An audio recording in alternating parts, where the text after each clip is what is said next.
You don't focus, you can't study, you're disorganized, you're always in trouble, and on top of that, you forget everything. And you're told it's your fault, maybe even given a diagnosis of ADD or ADHD. But what are you doing wrong? Whoa, you're doing nothing wrong, and it ain't your fault. Let me explain. You don't choose to have poor attention. It happens to you whether you like it or not. Can you do something about it? Yes, but that's for another video. First, let's look at what causes it.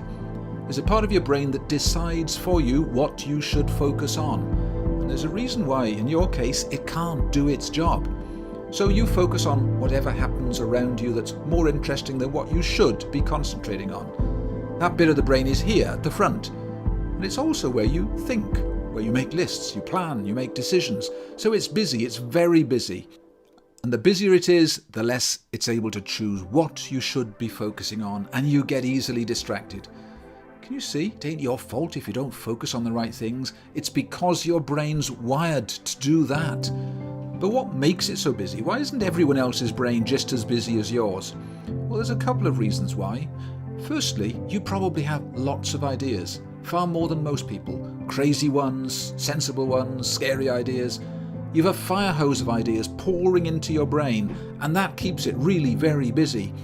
These ideas are actually proof of your real intelligence. But something else is making it busy as well. When you are listening to a teacher, to friends, to your mum, you may have to think really hard to understand fully what they're saying to you.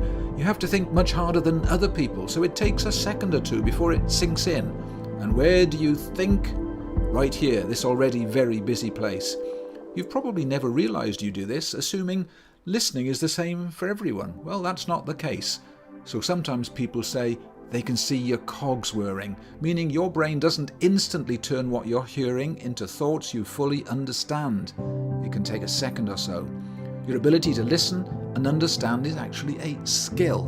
And this type of skill sometimes develops more slowly in some people, and it seems you're one of them. Don't worry, this skill can be developed more if you do the right things.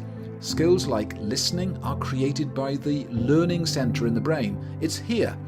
As it learns skills, it's making connections between your brain and your body. When it does its job properly, things get easier. You don't have to think about them, they just happen.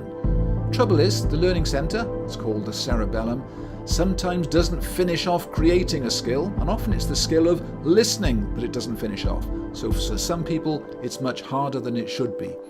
But if you give your learning center the right exercises, you can force it to do its job better. What you need to understand now is that when you listen, the thinking part of your brain fills up with stuff that needn't be there, and it stops your focus control from doing its job. And this is the reason why your brain can't focus. It can't choose what you should be focusing on. So do you now see? Not paying attention is not your fault, and don't let anyone think it means you're unintelligent either. And you tell them you're not choosing to be like this.